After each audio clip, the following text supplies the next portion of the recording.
Matt Damon stars in The Informant. And his character is such a dork, you might mistake him for a film critic. And also coming up this week at the movies. Oh, my God. What the hell happened here?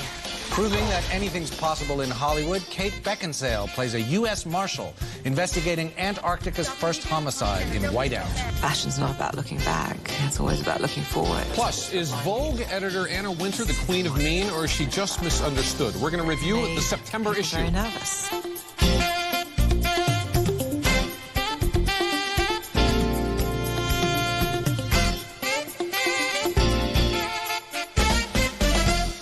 Once it starts, it is going to be intense.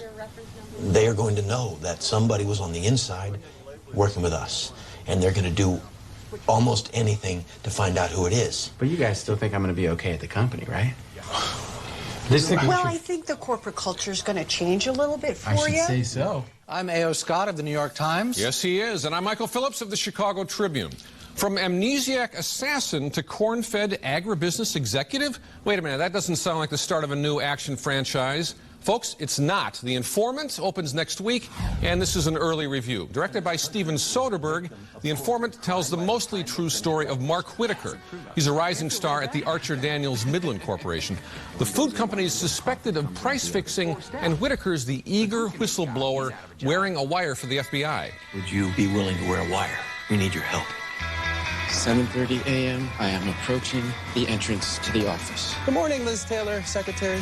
You don't really need to narrate the tapes for us when you're making them. Just not a problem. That's Matt Damon as Whitaker and Scott Bakula as Whitaker's FBI liaison.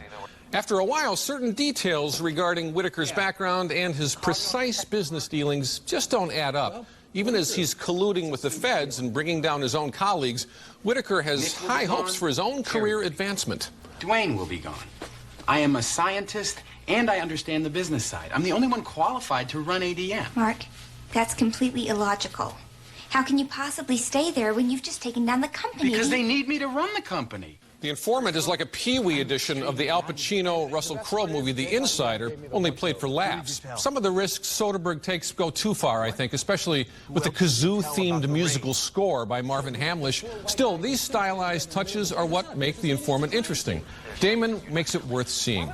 His persistent good cheer in the face of each new crisis is funny without being obvious, and it's slyly in sync with Soderbergh's own sensibility. Strange little film, but a good one. I say, see it. Yeah, and this movie does take risks. One of the biggest risks, I think, is the main character himself, who is such an odd, unpredictable guy. I mean, most of the time in a movie, you know, you line up the good guys and the bad guys, and we're with one character who we relate to and who we understand. Right. And this movie really upends that. It pulls the rug out from under you almost from the beginning. So you're inside this guy's head, and there's this weird stream of consciousness, occasional voiceover narration, but you really don't know what makes him tick and what to expect from him. And he throws you for a loop, just as in this scene, he throws the FBI guys for a very big loop. My lawyer's telling me not to talk to you guys, but there's something I've been wanting to talk to you about for a while. Don't tell us anything.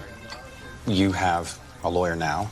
What if it was standard practice at ADM for executives to regularly accept kickbacks in cash?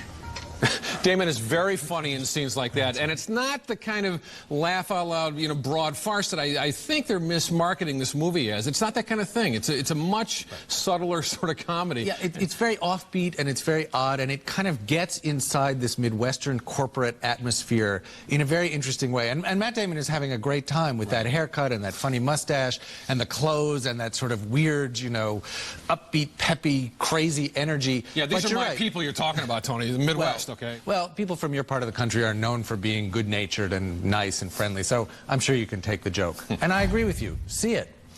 On to the next one. Liam Neeson is a master of angry brooding. He showed off that skill earlier this year in the surprise hit Taken, and it's pretty much all he does in The Other Man, a mopey little would-be psychological thriller that co-stars Laura Linney. Neeson plays Peter, whose wife, Linney, a shoe designer named Lisa, apparently disappears after dropping a few subtle hints. Do you think two people can live together all their lives? We've managed more than half our lives. Do we have a problem? Of course we don't have a problem. Is that the problem?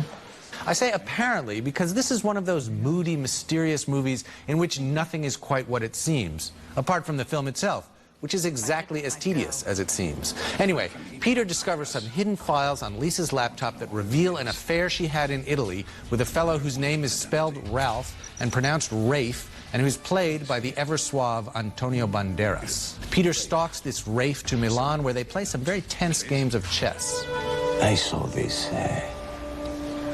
red high heels, and I saw this woman.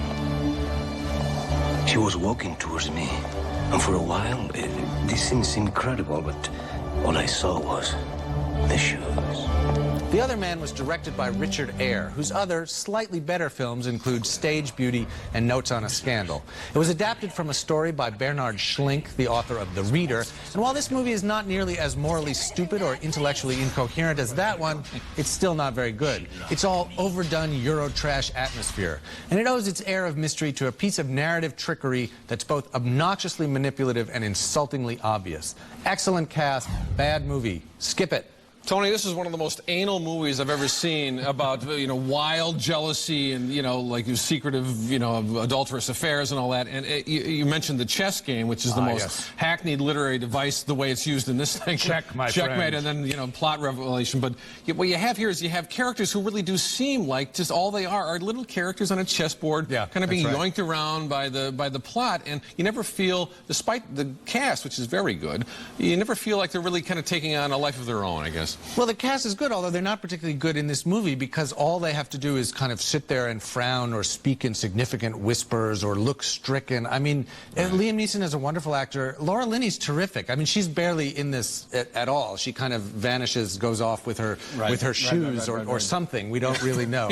And also the rug pulling I found just exasperating. It's like there's a big reveal. There's a big reveal that is so fake. It's such a cheat. So many reveals, Tony, and no revelations that mean anything. I say skip it, skip it. Coming up next, Meryl Streep played her as a not-so-nice woman in The Devil Wears Prada, but can Vogue editor Anna Wintour really be that bad? And later, speaking of chilly scenes of winter, a killer is on the loose in Antarctica. Kate Beckinsale stars in Whiteout. I'm not crazy about this one. This I don't think we should do. These are all horrible. She looks pregnant. She looks cheap to me. No. Anna Wintour, the editor of Vogue, was the inspiration for Meryl Streep's Ice Queen in The Devil Wears Prada, and also, according to some rumors, for Johnny Depp's Candyman in Charlie and the Chocolate Factory. Now, Ms. Wintour and her magazine are the subjects of a documentary, R.J. Cutler's The September Issue. Virginia, we really feel that this is the most important message to put in the September issue. I thought it was pretty. September is the biggest month of the year in the fashion mag trade, and Vogue's September 2007 issue was the fattest ever. Cutler invites us behind the scenes, showing us how the sausage gets made. Not that any of these super skinny fashionistas would let anything as vulgar or fattening as sausage pass their lips. Every detail is a potential crisis, from photo selections to cover girl Sienna Miller's hair. I would love something new, a new proposition. We tried the wig, and it did not work, and we moved on. And we moved on in the right direction, I think. Wintour comes across in the film as an aloof, enigmatic figure. She's feared and admired, but almost nobody will say a critical word about her on camera. There is an interesting tension, though, between her and fashion director Grace Coddington, a flame-haired former model who is the editor's rival, foil, and faithful lieutenant. I'm one of the last remaining fashion editors who dress the girls myself. I'm told the very modern thing is to don't touch the girl. Is that right?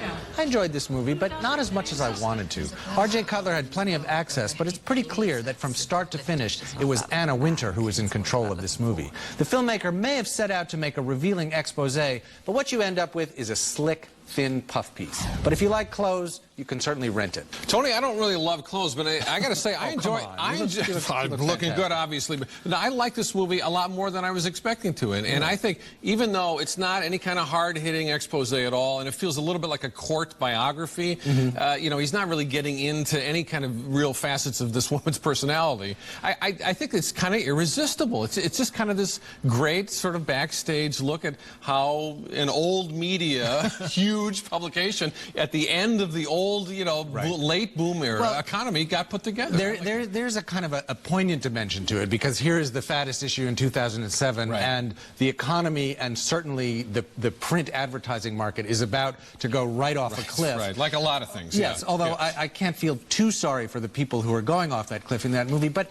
I just wanted more. I wanted more of a sense, not just of the day-to-day details of the magazine, but kind of what it means, what holds it together, and also a little bit more of this woman's personality. I think you're right about that. A different movie will have to get somehow at Winter's real personality, but Grace Coddington is such a good camera subject. She is such a fascinating personality. Also, I think it brings up an interesting question about the idea of a documentary and when a subject is really kind of hyper-aware of the camera in the room. And that is the thing about Winter. She does not ever feel like she's giving the camera anything she doesn't want to. But of course she does. Look at how she makes her living. There you go. Yeah. Well, anyway, subject that I was not personally interested in, but I say see it.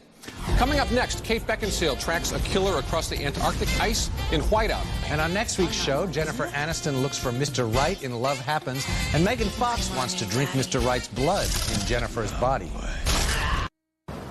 The most watched TV station in Southern California, ABC 7. Doc, we need you in the comm center. Delphi's hurt bad. What happened? He's been stabbed. Be right there. Carrie, give me some room. Carrie, where the hell are you? Where's Doc? He's with us. We're still inside. You gotta leave. Carrie, listen to me. If we leave, you're stuck here all winter. Our next movie is a stupid thriller called Whiteout, starring Kate Beckinsale as a U.S. Marshal stationed in Antarctica, where her plans to wrap up a 2-year stint are interrupted by the region's first homicide. Tom Skerritt plays her confidant, the local doctor, and soon enough there's a masked killer running around with a pickaxe. And then the movie finally gets to the big climax where...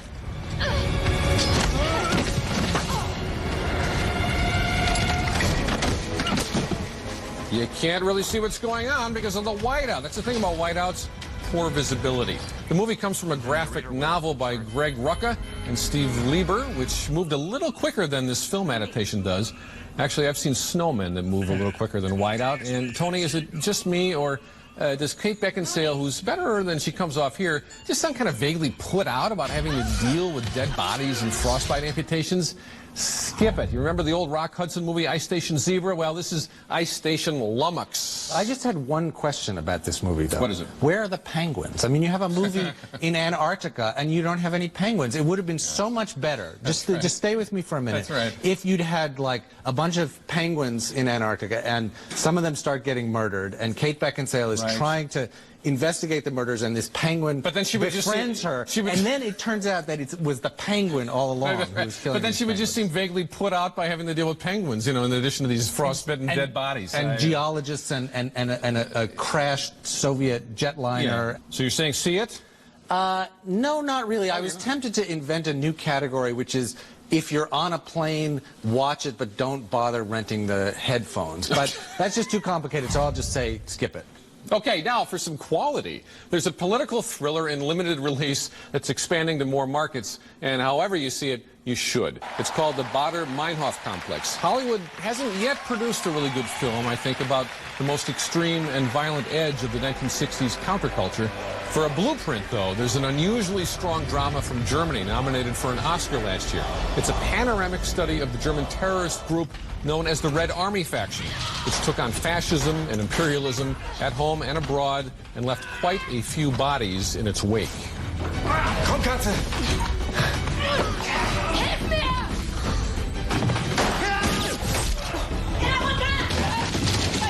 The group was named after terrorist ringleader Baader and a left-wing journalist turned accomplice, Meinhof, played by Martina Gedeck.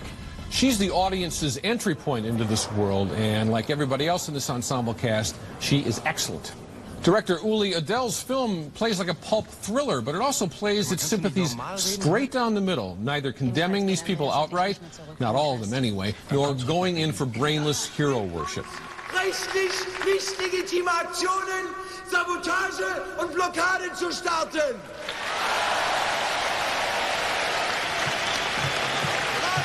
Wir protestieren gegen diese Konferenz. Meine Damen und Herren, diese Konferenz ist beendet. By the end, you're left with a question worth asking. What is the best way to put your ideals on the line in any country, in any era? See it. I agree completely. I mean, I'm fascinated by this period in history and by this subject matter. But this one I just think is very good, very smart, very clear. What I like about it is what I'd call its objectivity, that it doesn't go deep inside these characters' motivations or their psychology. It doesn't ask you to be too sympathetic to them. It just shows you their actions, the consequences of those actions, and their stated reasons for those actions. I wouldn't use the word objectivity because that implies kind of a documentary or something that really doesn't have the dramatic juice that this picture does. And in that regard, it reminded me a little bit of Scorsese's Goodfellas, where you're just sort of like, you know, it's got really energetic technique, but it's never sensational in kind of a stupid way. But here's my question on this. Why can't Hollywood make a political thriller based in fact that has this kind of energy? Why? Why is it? Well, because Hollywood is afraid of politics. I mean, in this country, in spite of all of the, you know, the culture wars and political controversies going on, people are very afraid about offending or alienating any part of the audience or of showing the wrong thing. So you wouldn't want to make a movie that was too sympathetic to these terrorists or maybe not sympathetic enough to these idealistic young people. Right. So that kind of drive for the truth is really something that you don't see in a lot of Hollywood so-called political movies. Anyway, see this one for sure. And coming up next, we highlight the work of two great writer-directors in the DVD Out Now segment. Now it's time for the DVD Out Now segment. You know, watching The Informant got me thinking about Steven Soderbergh. It's 20 years since Sex, Lies, and Videotape, and I can't think of another American director who has shown such range in that time. My video pick of this week is Out of Sight, his 1998 adaptation of an Elmore Leonard novel that's not only one of his best, but one of the best film noir in recent memory. If we met under different circumstances, you're at a bar, and I came up, we started talking. I wonder what would happen. Nothing. If you didn't know who I was. You'd probably tell me. I'm just saying if we met under different circumstances. You have got to be kidding. Even though it wasn't a big hit with audiences when it came out, Out of Sight was an instant critical favorite, and it advanced the careers of George Clooney, Don Cheadle, and of course, Jennifer Lopez. Clooney and Lopez, a thief and a U.S. Marshal falling in love from opposite sides of the law, burn up the screen and keep each other and the audience guessing until the end. My pick this week is one of my favorite film noir in recent years, David Mamet's Homicide. It's now out in a Criterion Collection DVD. And it's a film I frankly misjudged back in 1991. Back then, I was so enamored with Mamet's invective and con games, I still am, that I wasn't prepared for the character of Bobby Gold. He's the detective pulled off a big case to investigate what appears to be the routine murder of a Jewish shopkeeper. FBI couldn't find Joe Louis in a bowl of rice. You know what's needed here? What's Sully? Police work. Yeah. Some of that police work that people talk about. Joe Mantegna plays Gold, a character who has suppressed his own Jewishness. And the way Mamet dramatizes his themes here, you never know which way Homicide's going. I think it's Mamet's finest achievement on screen. That's what I think. Well, you know, Michael, I feel a little uncomfortable saying this. We're here in Chicago, which is Mamet's old stomping ground, and I'm worried about getting run out of town. But I happen to think that David Mamet is one of the most egregiously overrated figures in American literature and culture. I think he's written maybe 2.5 good plays and directed maybe 2.5 good movies, and I don't think Homicide is one of them. I think it's over-elaborate, it's too self-consciously clever, and it starts this turn toward identity politics in Mamet's writing that I just think is a disastrous wrong turn. Slightly heavy-handed there, but it took me 2 times, so I think you should see it again, too. All right, then. So, both Homicide and Out of Sight are available now. And Michael and I will look back at the career of Steven Soderbergh in a web exclusive. Go to atthemoviestv.com. And we'll continue the Mamet debate in the alley. Coming up next, want to know what you can't miss this weekend? Stay tuned for My 3 to See. It's hardcore. Closed captioning for At the Movies is sponsored by Hotel provided by Park Hyatt Chicago, Chicago's award-winning hotel and luxury dining experience, located in the heart of Chicago's Magnificent Mile on Water Tower Square. Now it's time for My 3 to See. At number 3, Julie and Julia. It's been in theaters for several weeks now. The word of mouth has kept it around, and you know that Meryl Streep just might have a career ahead of her. Number 2, we reviewed this earlier today, the Baader Meinhof complex. It's in limited release, so you're going to have to look for it, but it's definitely worth your time. And number 1, for me, Extract, the Mike Judge comedy. Got to be careful not to oversell this one, starring Jason Bateman as a small factory owner, co-starring Ben Affleck. But it's a very clever bookend to Judge's workplace comedy from a decade ago, Office Space. That's it for now. Remember, we're always online. Just go to atthemoviestv.com. We'll leave you with a recap of this week's show. Join us next week when we'll review Megan Fox in the thriller Jennifer's Body. Sure to start an argument, maybe even right here. Plus, Jennifer Aniston in Love Happens. And until then, we'll be at the movies.